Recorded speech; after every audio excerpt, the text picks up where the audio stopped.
Segunda carta a Timoteo, capítulo 4, versículo 1 en adelante, es la porción que vamos a utilizar en esta tarde, para el tema de esta tarde, valga la redundancia.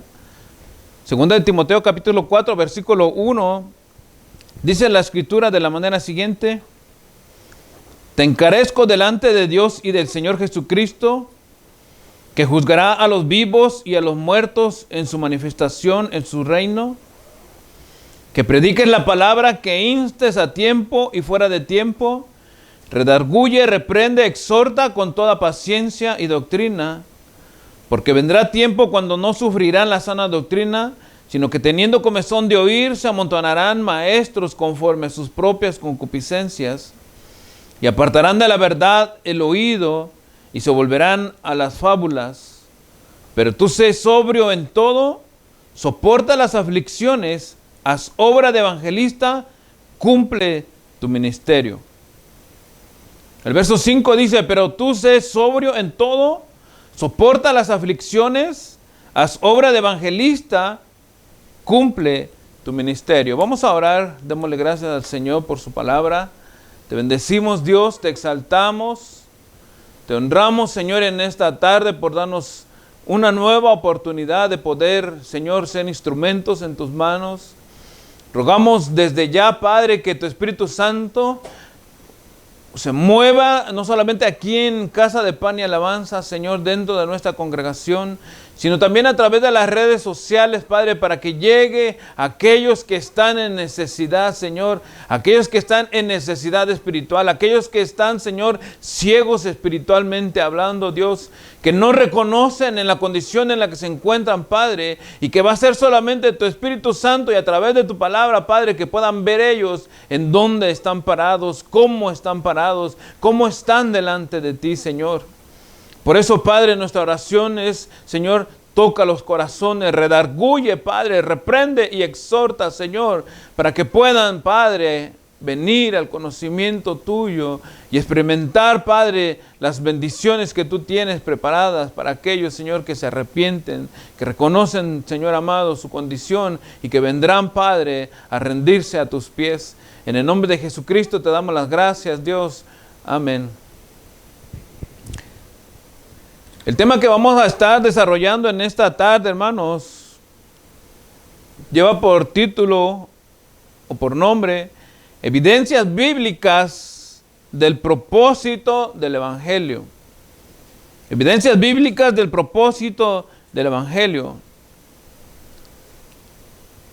Para los que estuvieron con nosotros la semana pasada, ¿verdad? Y aprovecho también para saludar a nuestros hermanos y amigos que nos están mirando a través de las redes sociales. Los que estuvieron con nosotros la semana pasada, estuvimos hablando acerca del propósito del Evangelio. Y este mensaje no es la segunda parte o la continuación de este mensaje, hermanos. Pero sí tiene la finalidad que veamos el propósito del Evangelio escrito o expuesto, quizá mejor dicho, hermanos, en la palabra del Señor, en las Santas Escrituras.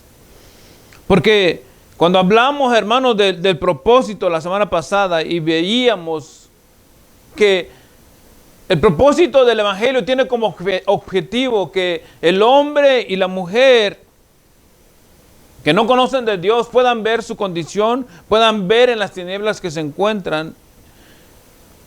Quizá para muchos el oír el mensaje de esta manera se convierta quizá en un mensaje muy fuerte, se convierta quizá en una palabra muy dura de oír.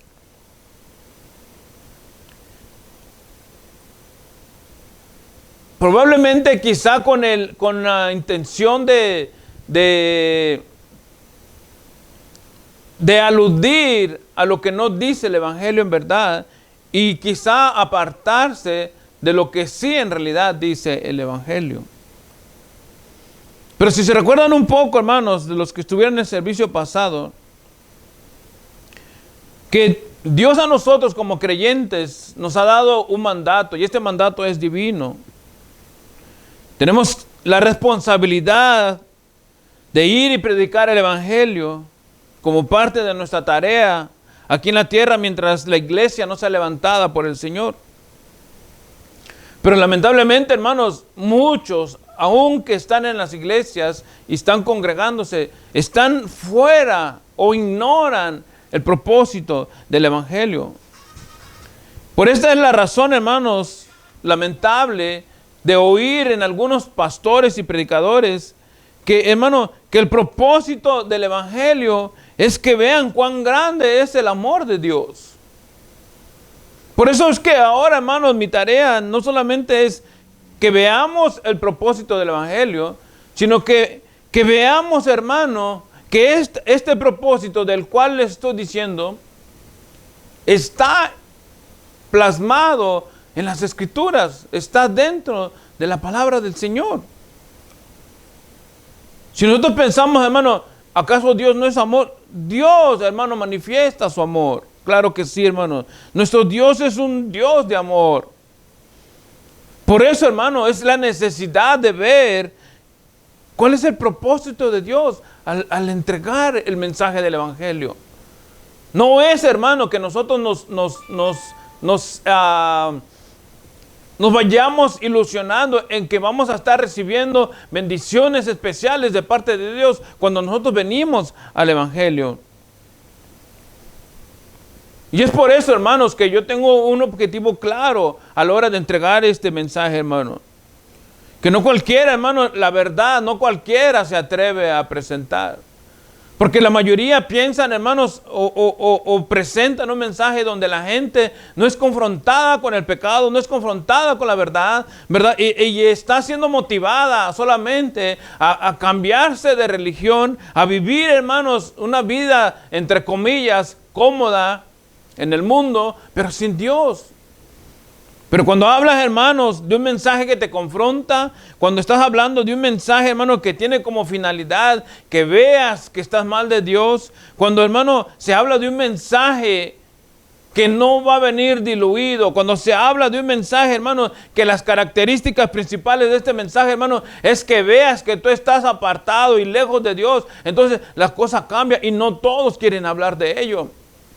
Por eso este mensaje, hermanos, para mí en lo personal, tiene como objetivo, hermanos, que te sientas incómodo, que no te sientas a gusto allí donde estás, que sientas que el tiempo está corto, que sientas que se te está acabando la vida y que no está Dios a tu lado, que no tienes esperanza. Hermano, es necesario este tipo de mensajes dentro de nuestra congregación porque hay muchos en las iglesias que todavía aún dentro de las iglesias viven una vida cómoda y no están, hermanos, en realidad y amigos, siguiendo o creciendo a través de la palabra. Y probablemente, hermano, más de alguno se estará preguntando o quizá querrá preguntarme, ¿esto está dentro de la Biblia? Pues está dentro de la Biblia. ¿O hay algún respaldo bíblico dentro de esto de que usted está diciendo, pastor? Sí lo hay. Y eso es lo que vamos a ver a continuación, hermanos. Dos cosas van a pasar cuando tú empieces a oír esto. La primera es que vas a ver en las tinieblas en las que te encuentras. Vas a ver en la condición que tú estás delante de Dios. Y la segunda, hermano, es que vas a reconocer tu necesidad de Dios. ¿Cuán lejos estás de Dios? Las tinieblas en las que te encuentras y tu necesidad de Dios, vas a darte cuenta de esto, hermanos. Entonces vamos a entrar al mensaje. Vamos a ver, hermanos, estos aspectos principales dentro de este mensaje. Lo que vamos a ver, hermanos, son evidencias bíblicas. Tengan en su mente esto. Vamos a ver evidencias bíblicas de lo que yo les estoy diciendo. De que el mensaje no es Jesús te ama. De que el mensaje es todo te va a ir bien. De que el mensaje es vamos al cielo juntos. De que el mensaje no es, hermano, vas a recibir salvación si tú haces esto. Lógicamente, hermano, que la Escritura dice que somos salvos por gracia, ¿no? Nosotros no tenemos que hacer nada. Nosotros no vamos a pagar el precio que el Señor ya pagó. Pero sí tenemos que hacer algo, hermano. Reconocer nuestra condición delante de Dios. Por eso, hermanos, que este mensaje es de evidenciar esto que yo les estoy hablando. Vamos a ver cómo el apóstol Pablo, incluso cuando él instruye a Timoteo, vamos a ver el caso de Juan el Bautista y vamos a ver al final, hermanos, cómo nuestro amado Salvador Jesucristo,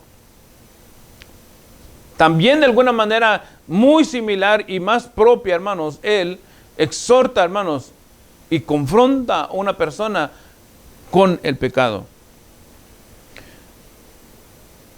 Quiero que veamos, hermanos, en la porción que leímos al principio de 2 Timoteo 4:1, 3 palabras con las que el apóstol Pablo instruye a su discípulo Timoteo, hermano, para que realice el ministerio, para que Timoteo realice la obra, para que Timoteo realice el llamado que Dios le hizo, o que le está haciendo en este caso, ¿verdad? Y que lo lleve en progreso. La porción que leímos de 2 Timoteo 4:1 al 5 dice: te encarezco delante de Dios y del Señor Jesucristo, que juzgará a los vivos y a los muertos en su manifestación y en su reino. Verso 2 dice: que prediques la palabra, o sea, como parte del llamado de todos, pero en este caso hablando Pablo a Timoteo, dice que prediques la palabra, que instes a tiempo y fuera de tiempo. Y fíjense estas 3 palabras importantes: redarguye, reprende y exhorta. Redarguye, reprende y exhorta. Con toda paciencia y doctrina. Fíjense, hermanos, ¿por qué Pablo le dice a Timoteo, redarguye, reprende y exhorta? Versículo 3 dice: porque vendrán tiempos cuando no sufrirán la sana doctrina. O sea, vendrán momentos, hermanos, donde en las iglesias se dejará de predicar la palabra del Señor y se dejará de instruir. Doctrina es enseñanza. Se dejará de instruir al pueblo de Dios. Y fíjense lo que dice: sino que teniendo comezón de oír, se amontonarán maestros conforme a sus propias concupiscencias. Se amontonarán maestros conforme, hermanos, enseñando a la gente conforme a lo que ellos creen. Se amontonarán maestros dejando la doctrina, dejando la palabra de Dios, engañando a la gente. Verso 4 dice: y apartarán de la verdad el oído y se volverán a las fábulas. Donde, hermanos, ya las historias, donde ya los cuentitos, hermanos, donde ya, hermanos, la palabra de Dios va a ser ignorada, y va a ser sustituida por fábulas. Dice el verso 5, Pablo diciéndole a Timoteo: pero tú sé sobrio en todo. O sea, mantente firme, mantente alerta, mantente entendido de lo que está sucediendo a tu alrededor. Sé sobrio en todo, soporta las aflicciones, porque el predicar el evangelio, por eso es que les decía al principio, hermano, el mensaje que les traigo ahora y que quizá complementándolo con el de la semana pasada, hermano, no a todos les va a agradar. Porque el mundo quiere que le digan que todo le va a ir bien, pero es mentira. Pero Pablo le dice a Timoteo: pero tú sé sobrio en todo, soporta las aflicciones, haz obra de evangelista y cumple tu ministerio. Soporta las aflicciones. Hermano, el predicar el evangelio no va a ser cosa fácil. El llevar, hermano, la palabra de Dios como debe de ser no es cosa fácil. Hermano, que tú le digas a una persona que está equivocada y que le demuestre, a lo mejor por la palabra o quizá remarcándole la condición en la que vive, no es fácil. Por eso, hermano, Pablo le dice a Timoteo: soporta las aflicciones, porque vas a ser señalado, vas a ser vituperado, vas a ser a lo mejor agredido. Probablemente, solamente especulando, probablemente vas a ser un mártir por predicar el evangelio, pero tú sopórtalo, Pablo le dice a Timoteo. Fíjense, hermano, estas 3 palabras que yo les dije al principio, que vamos a ver: redarguir, reprender y exhortar. Redarguir, según el diccionario de la Real Academia Española, dice que es convertir el argumento contra quien lo hace. O sea, voltearle la cara de la moneda del pensamiento de una persona a la misma persona. No dejarlo que siga creyendo en lo mismo que está creyendo, valga la redundancia. Entonces, redarguirlo, exhortarlo. Luego dice reprende. El diccionario de la Real Academia también, según la definición que tiene para reprender, dice que es corregir, fíjese, amonestar a alguien vituperando o desaprobando lo que ha dicho o hecho. Vituperando, desaprobando. O sea, cuando tú estás reprendiendo, estás diciendo, no es correcto. No es lo que se te ha enseñado si es que estás instruyendo. Vas por el camino malo, porque dice que es desaprobando. En ningún momento, hermano, el predicar el evangelio se ha tratado o se ha intentado, hermanos, que sea de ir, que vayamos todos por la misma corriente. Por eso es la reprensión, hermano. Fíjense, ¿cuántas veces no hemos oído? Yo no le hago daño a nadie con mis actitudes. O es que yo no soy tan malo. Hermano, los que dicen, yo no le hago daño a nadie y yo no soy tan malo, es que en realidad están dañando y sí son malos de verdad. Por eso es necesario, hermano, reprender. Pablo les dice, reprende, exhorta. La palabra exhorta, hermano, según el diccionario también, dice que es incitar a alguien con palabras a que haga o que deje de hacer algo. Entonces, fíjese, convertir, desaprobar, incitar, según redarguir, reprender y exhortar. ¿Por qué? Porque el evangelio tiene como finalidad, hermano, mostrarte, o amigo, mostrarte en la condición en la que te encuentras.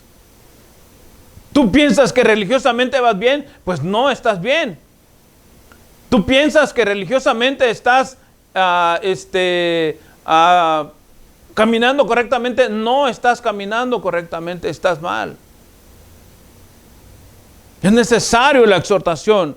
Fíjense, hermanos, la exhortación a la que nos sometemos, o más bien la que deberíamos de recibir, es la que no nos gusta, la que nos señala en la condición en la que estamos. Pero, hermano, vayan conmigo a Romanos 8, 12 y 13.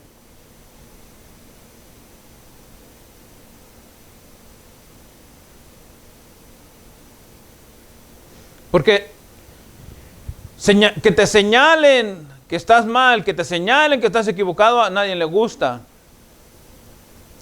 Hermano, pero hay una bendición, dice Romanos 8, 12 y 13. Así que, hermanos, deudores somos no a la carne, para que vivamos conforme a la carne. No somos deudores a la carne para vivir conforme a la carne. Porque si vivís conforme a la carne, moriréis, mas si por el Espíritu hacer morir las obras de la carne, viviréis. El propósito, hermano, de Pablo al instruir a Timoteo era que no entregara un mensaje, hermano, suave para que la gente se acomode. El propósito de Pablo, hermano, no era que Timoteo entregara un mensaje diluido. El propósito de Pablo a Timoteo, hermano, aunque no te guste, era que entregara un mensaje que lastimara, que te calara, que te confrontara con la condición en la que te encuentras. Que cumpliera Timoteo el objetivo del evangelio o el propósito del evangelio. Entonces, hermano, Pablo está diciéndonos claramente a través de esta porción que vimos, y es evidencia, hermanos, de que el evangelio tiene un propósito claro, y es exponerte delante de Dios en las tinieblas en las que te encuentras. No es, hermano, de que vas a vivir en felicidad y en paz, sino que reconozcas tu condición para que puedas así, hermano, ver que necesitas de Dios. Vamos a ver otra evidencia, hermanos, en la Biblia. Y esta está basada en la predicación de Juan el Bautista, hermano. Muchos de nosotros hemos oído a Juan el Bautista. El viernes pasado hablamos acerca de Juan también. Pero en esta porción, hermanos, que vamos a leer, busquen conmigo por favor a Lucas 3:7. Juan el Bautista, hermanos, está cumpliendo con la tarea de su llamado y la gente acudía a él. Juan está haciendo, valga la redundancia, lo que Dios le había mandado hacer, que era ir y preparar el camino del Señor. Dice Lucas 3:7, dice, y decía a las multitudes que salían para ser bautizados por él: oh generación de víboras, ¿quién os enseñó a huir de la ira venidera? Haced pues frutos dignos de arrepentimiento, y no comencéis a decir dentro de vosotros mismos: tenemos a Abraham por padre, porque os digo que Dios puede levantar hijos a Abraham aún de estas piedras. Y ya también el hacha está puesta a la raíz de los árboles, por tanto, todo árbol que no da buen fruto, se corta y se echa en el fuego. ¿Cuántos se recuerdan, hermanos, de lo que hablamos el viernes pasado? Un caso muy parecido a esto, hermano, en Mateo 3:7. ¿Se recuerdan donde los fariseos y los saduceos eran reprendidos por Juan, hermanos? Porque ellos se creían justos delante de Dios en su propia opinión. Pero en este caso, hermanos, Lucas nos deja ver otra cara de la moneda. En Mateo, Juan está directamente confrontando a fariseos y a saduceos. Pero aquí Lucas lo que está haciendo, hermanos, es dejarnos ver que la reprensión no solamente vino a saduceos y a fariseos, sino también a toda la multitud de la gente que se llegaba a Juan. ¿Por qué, hermanos? Porque Juan no iba, hermanos, a apapachar el pecado de nadie. Juan no iba, porque eran los de la élite religiosa, fariseos y saduceos, no les iba a adular. Y tampoco, hermanos, porque la gente venía a él, hermanos, los iba a contemplar. Lo que está diciendo, hermanos, lo que Lucas nos deja ver en esta porción, es que de la misma manera que Juan reprendía a los de alto nivel, digamos, lo mismo hacía con los de bajo, en el sentido espiritual, hablando. O sea, si alguien venía y no era un religioso, Juan lo reprendía de la misma manera, porque lo que quería Juan es que viera en cuál condición se encontraba. Y si venía alguien que decía: yo ya lo puedo todo, yo ya me lo sé todo, pues el mismo mensaje era para él. ¿Por qué? Porque necesitaba también esa persona saber y ver en la condición que se encuentra. Lo que esto ocasionaba, hermanos, que hubiera reacción en la gente. Cuando Juan les decía, imagínense, si Juan les decía, se atrevía a decirle a los de la élite religiosa alta: generación de víboras, ¿quién nos enseñó a huir de la ira venidera? Y lo mismo le decía al pueblo que probablemente no tenía mucho conocimiento, o que ignoraban alguna parte de la ley, o que a lo mejor no tenían conocimiento de la ley. Lo que hacía es que la gente reaccionara. El versículo 10 del capítulo 3 de Lucas dice: y la gente preguntaba diciendo: entonces, ¿qué haremos? ¿Por qué? Porque tiene que haber una reacción de la condición en la que te encuentras. Tiene que haber una reacción de cómo estás viviendo tú delante de Dios. Hermano, si tú no eres confrontado con eso, tú no puedes exclamar como esta gente le dijo a Juan: entonces, ¿qué haremos?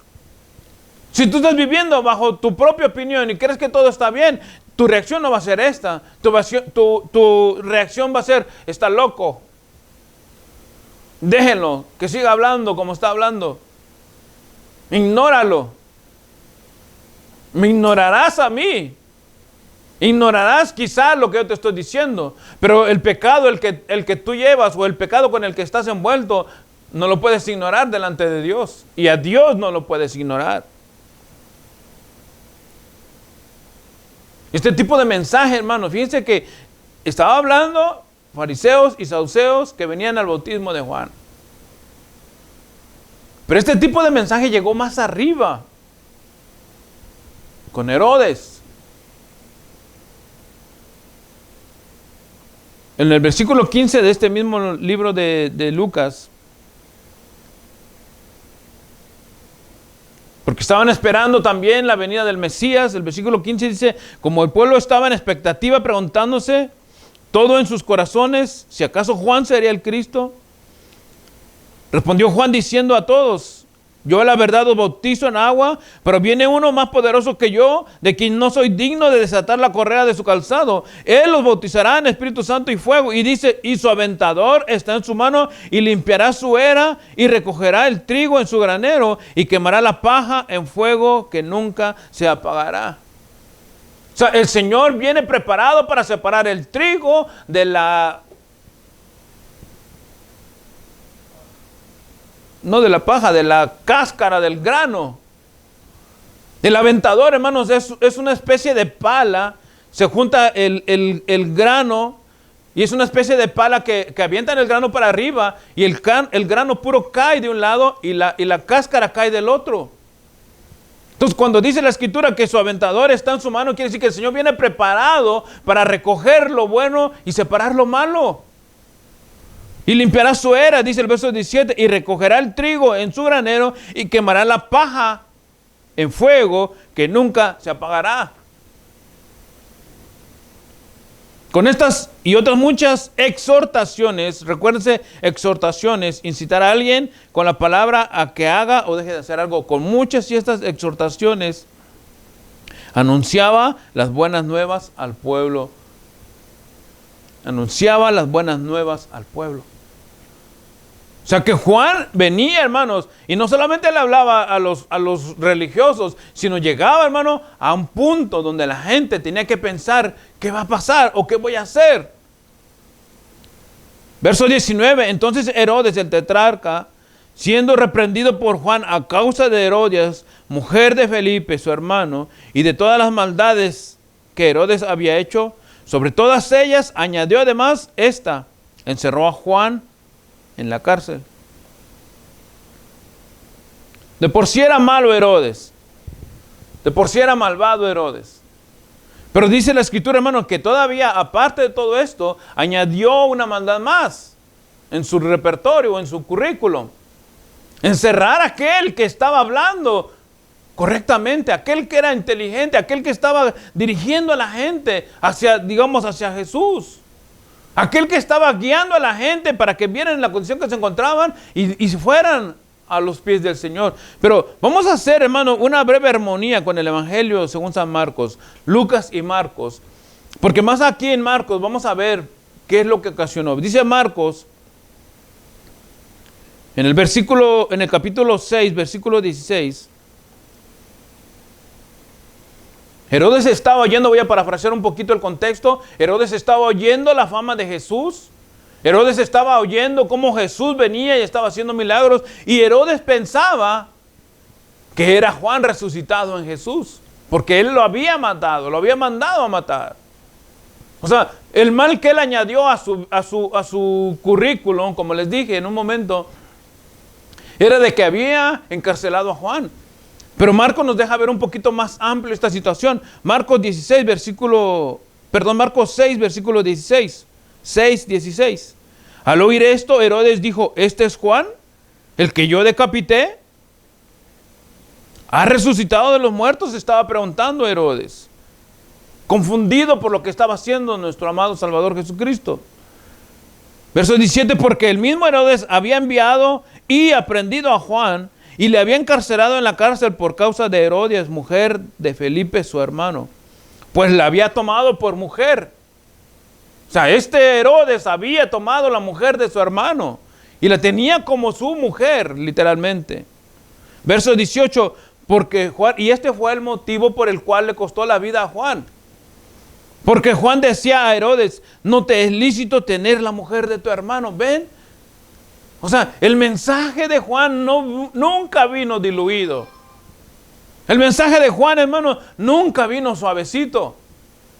El mensaje de Juan a Herodes nunca fue: recibe al Señor Jesucristo y vas a vivir feliz, como muchos predicadores tienen hoy por costumbre. Ven y recibe tu milagro y tu vida cambiará. Ven y pacta con Dios y tu vida no será la misma. Ven y recibe las promesas. Hermano, mentiras, fábulas, lo que leíamos que Pablo le decía a Timoteo. Vendrán muchos contando fábulas, vendrán contando cuentos, engañarán a la gente, la desviarán, la perderán. Pero Pablo le dijo a Timoteo: exhorta, reprende, redarguye, corrige, adoctrina a la gente, que vean en dónde están parados. Entonces Juan, hermano, estaba haciendo eso aún muchos años antes de lo que Pablo le dijo a Timoteo. Estaba redarguyendo, exhortando, reprendiendo. Y en este caso a un principal líder político que era Herodes. No te es lícito tener la mujer de tu hermano. No te es lícito tener la mujer de tu hermano. Él sabía que estaba mal. Verso 19 de Marcos 6. Pero Herodías le acechaba y deseaba matarle, y no podía, porque Herodes temía a Juan. Aunque estaba haciendo mal, Herodes sabía que Juan era correcto, que Juan era justo, que Juan estaba haciendo lo que en verdad tenía que hacer, y que Juan no estaba mintiendo, y que Juan lo que le estaba diciendo era la verdad, aunque no le gustara. Verso 20 dice, porque Herodes temía a Juan sabiendo que era justo y santo,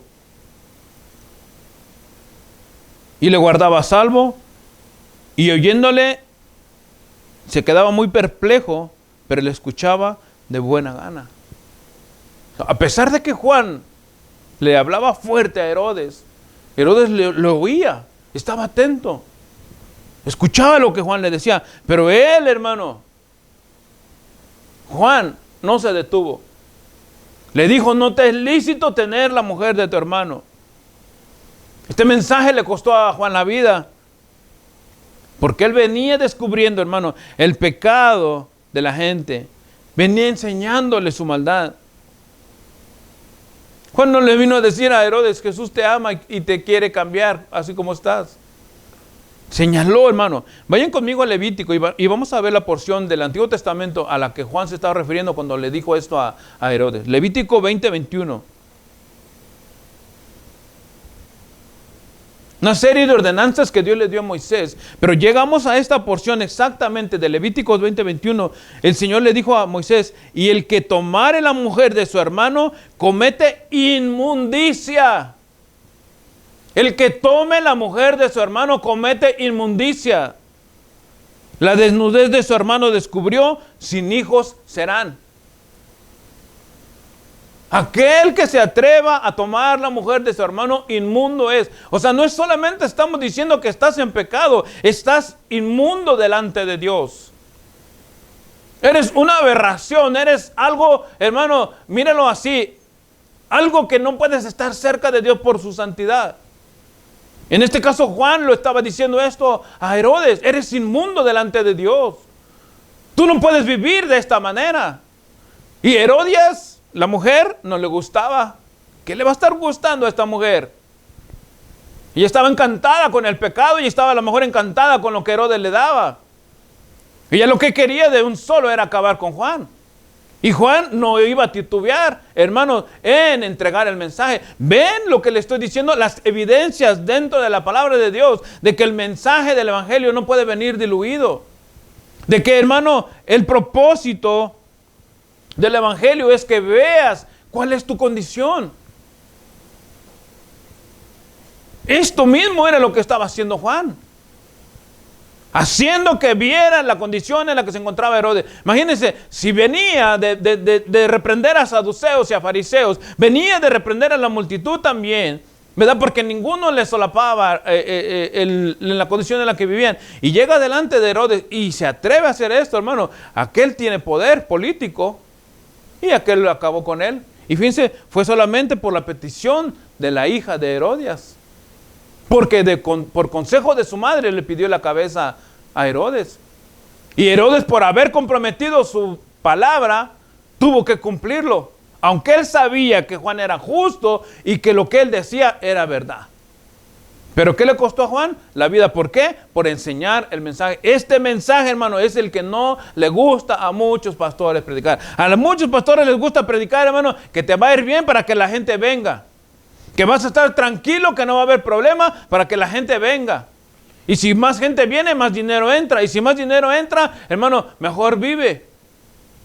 Porque ese es el objetivo de muchos ahora en la actualidad. Y estoy hablando de todos aquellos que se respaldan bajo el mensaje erróneo, maldito, como dice Gálatas, del evangelio de la prosperidad o la doctrina de la prosperidad.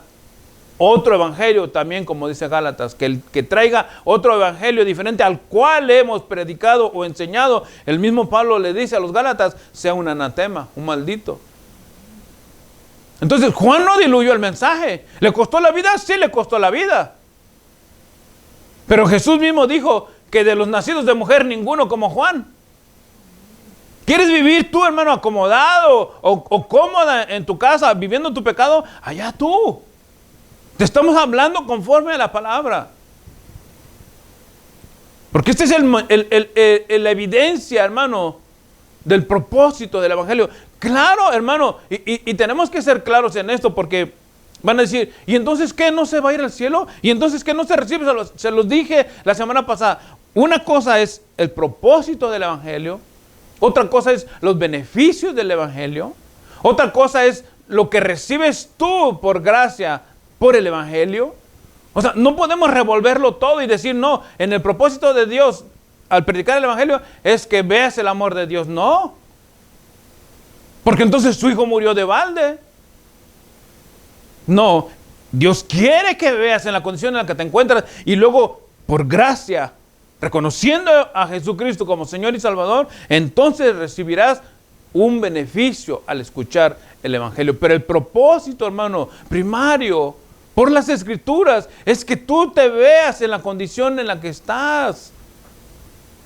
Por eso, hermano, era importante para mí enseñarte evidencias bíblicas de este propósito. La semana pasada vimos cómo Dios te mira sin el Evangelio y cómo estábamos nosotros fuera de Dios. Hoy estamos viendo, ¿verdad? Y voy a terminar con el último caso. Cuando Jesús habló con la mujer samaritana, capítulo 4 del Evangelio según San Juan, versículo 13 en adelante. Les voy a parafrasear un poquito el capítulo 4, donde Jesús va con sus discípulos, van a ir a Samaria. Los discípulos van a ir a comprar comida, el Señor se encuentra con esta mujer, la mujer va a sacar agua del pozo, el Señor le pide a ella, dame de beber, y ella le dice, ¿cómo tú siendo judío me pides a mí que soy samaritana? Y empieza la conversación allí. Entonces, el Señor le ofrece a ella un agua diferente. Versículo 13 dice, respondiendo Jesús le dijo, cualquiera que bebiere de esta agua de la que traía la samaritana, volverá a tener sed. Mas el que bebiere del agua que yo le daré, no tendrá sed jamás, sino que el agua que yo le daré será en él una fuente de agua que salte para vida eterna. La mujer le dijo, Señor, dame de esa agua para que no tenga yo sed, ni venga aquí a sacarla. Jesús le dijo, ve, llama a tu marido y ven acá. Respondiendo la mujer, dijo, no tengo marido. Jesús le dijo, bien has dicho, no tengo marido, porque 5 maridos has tenido y el que ahora tienes no es tu marido. Esto has dicho con verdad. En este caso, hermano, lo primerito que quiero que vean es que qué fácil es vivir la religión. Qué fácil es vivir una religión, hermano, sin tener que pagar un precio. Sin tener que, hermano, someterse a nada. Sin tener, hermano, que mirar a Dios y decirle, Señor, me someto a tu voluntad. Qué fácil es vivir una religión. El domingo voy a tal lugar, llevo mi veladora, 2 Padres Nuestros, una Ave María, y estoy listo para la siguiente semana. Que el niño se va a confirmar, pues lo llevamos allá. El padre entre comillas, le da sus 2 que 3 salpicones de agua. Van y pagan una cuota, se regresan y al par y todos. Y se olvidaron de lo que oyeron en el tal lugar. Porque es bien fácil vivir la religión. La mujer le dijo, hermano, fíjense, ella tenía esa conversación con el Señor, ¿verdad? El Señor le pide agua, el Señor le hace de ver que Él tiene otro tipo de agua diferente. En el versículo 15, la mujer le dijo, Señor, dame de esa agua para que yo no tenga sed ni venga aquí a sacarla. Qué fácil es, hermano, que yo te dijera, ven, Jesucristo te ama, Él te va a dar vida eterna, te va a llevar al cielo. ¿Quién no quiere todo eso, hermano? ¿Quién no quiere que se lo den así, fácil y rápido? Todos. Todo el mundo quiere que se lo den así de fácil. Pero el Señor no la dejó ahí a esta mujer. La samaritana, lo que quería ella era, hermano, que le dieran el agua, tomara de esa agua, que viviera tranquila y después seguir su vida de pecado otra vez, entre comillas, ignorando a la persona que tenía ahí enfrente. Pero ¿qué le dijo el Señor, hermano, a esta mujer? Lo que él quería, hermano, no es que, o más bien, el Señor Jesús no le iba a negar a ella el agua de la que él estaba hablando, sino lo que él quería era que primero viera la condición en la que se encontraba esta mujer. Versículo 16, Jesús le dijo, porque ella le está diciendo, dame de esta agua para que yo no tenga sed y no venga aquí a sacarla. La lógica de una conversación hablando sobre ese tema sería, voy a parafrasear, toma, aquí está el agua, bébela y vas a ver que ya no tendrás sed. Esa sería una lógica de la continuación de esa conversación. O pone el cántaro y te voy a dar el agua espiritual, o sea, parafraseando, especulando. Pero fíjense el Señor cómo cambia de la conversación, pero no saliéndose del tema, porque él iba a llegar a un propósito. Jesús le dijo, ve y llama a tu marido y ven acá. ¿Cómo? Si yo te estoy pidiendo el agua, ¿para qué quieres a mi marido? ¿Para que él cargue el cántaro? ¿Para que él cargue el agua? ¿Para qué lo quieres? Ve y llama a tu marido y ven acá. Respondió la mujer y le dijo, no tengo marido. Jesús le dijo, bien has dicho, no tengo marido. Hermano, la mujer esta quería de alguna manera evadir la pregunta del Señor. No tengo marido. Entonces el Señor le hubiera dicho, oh, pues no tienes marido. Entonces está bien, toma el agua. La mujer le dijo, no tengo marido. Jesús le dijo, bien has dicho, no tengo marido. Bien has dicho, no tengo marido. Porque 5 maridos has tenido y con el que ahora vives no es tu marido. Esto has dicho con verdad. Hermano, solamente ustedes especulen conmigo o piensen conmigo. ¿Cómo se le llama a una mujer que ha tenido 5 maridos y que está viviendo con otro que no es su marido? Estamos hablando del tema de la samaritana.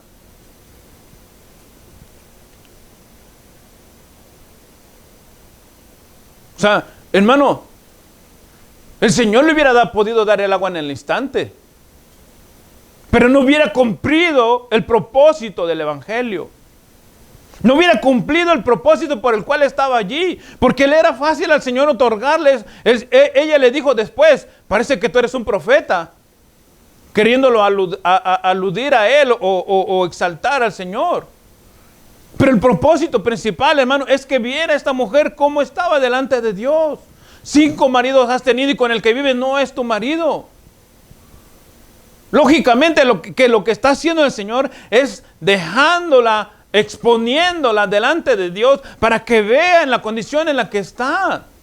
Es importante esta evidencia, hermano, es importante porque nosotros no vamos a poder, hermano, reconocer el sacrificio plenamente de Jesucristo, hermano, si nosotros no sabemos en cuál condición estamos delante de Dios. Si tú vives religiosamente, hermano, no sabes cómo estás delante de Dios. Discúlpame si te estoy molestando o si te estoy hiriendo. Que tú vayas y que lleves, hermano, y que profeses cierta religión y que hagas, hermano,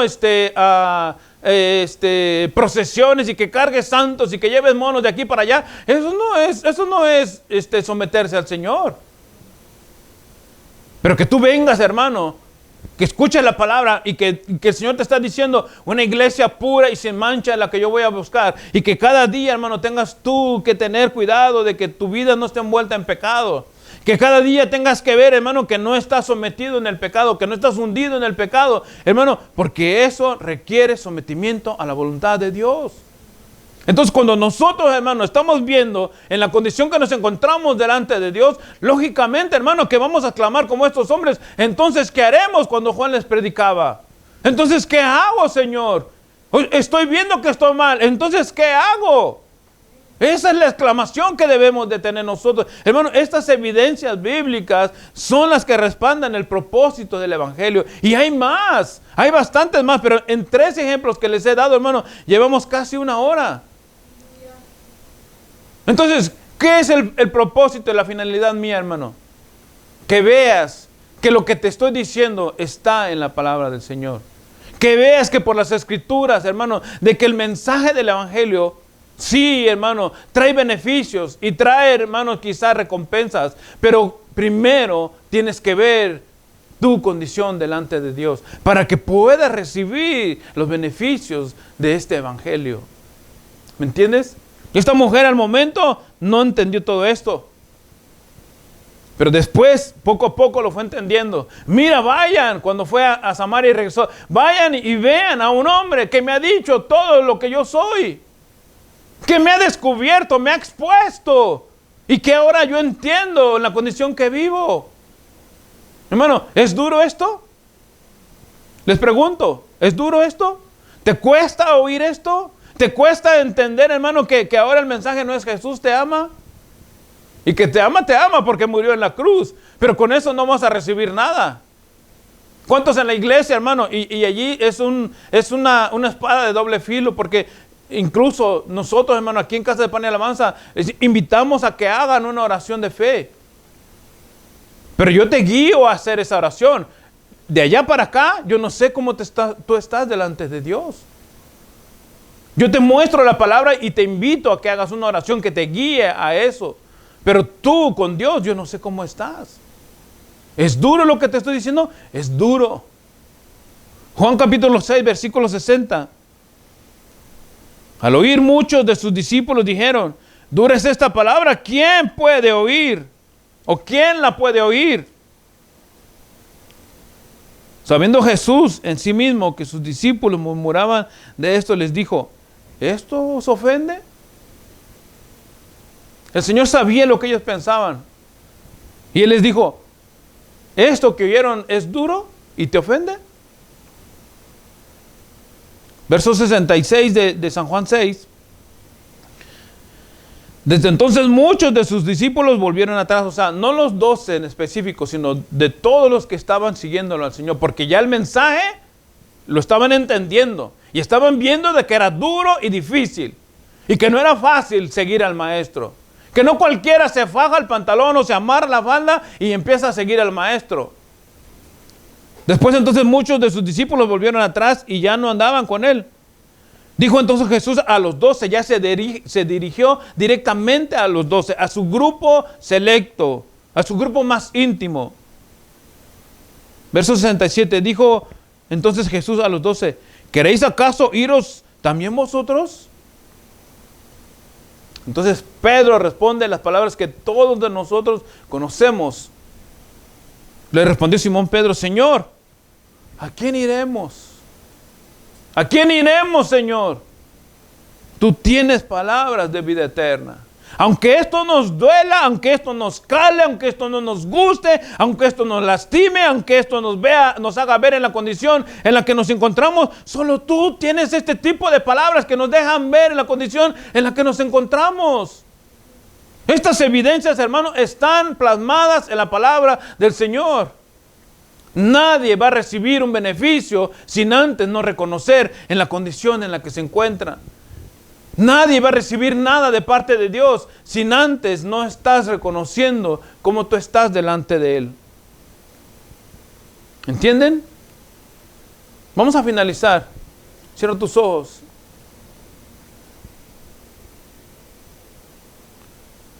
El propósito del Evangelio nunca ha sido ni será que tú te sientas cómodo o cómoda. El propósito del Evangelio es que tú veas cuán lejos estás de Dios. Por eso en esta tarde hemos evidenciado con la palabra del Señor este propósito. ¿Quieres tú en esta hora? No sé dónde estés, no sé en qué país estés o en qué estado estés, o en el lugar en el que te encuentres. Lo único que sé es que Dios quiere que tú veas, que te hagas un examen, una autoevaluación, y que veas delante del Señor y puedas decirle, Señor, estoy mal, como esta mujer samaritana.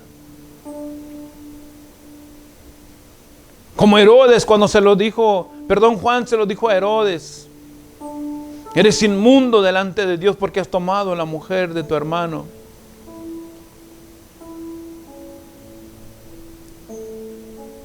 Como el caso de Pablo a Timoteo, exhorta que la gente entienda, que no sean guiados por fábulas.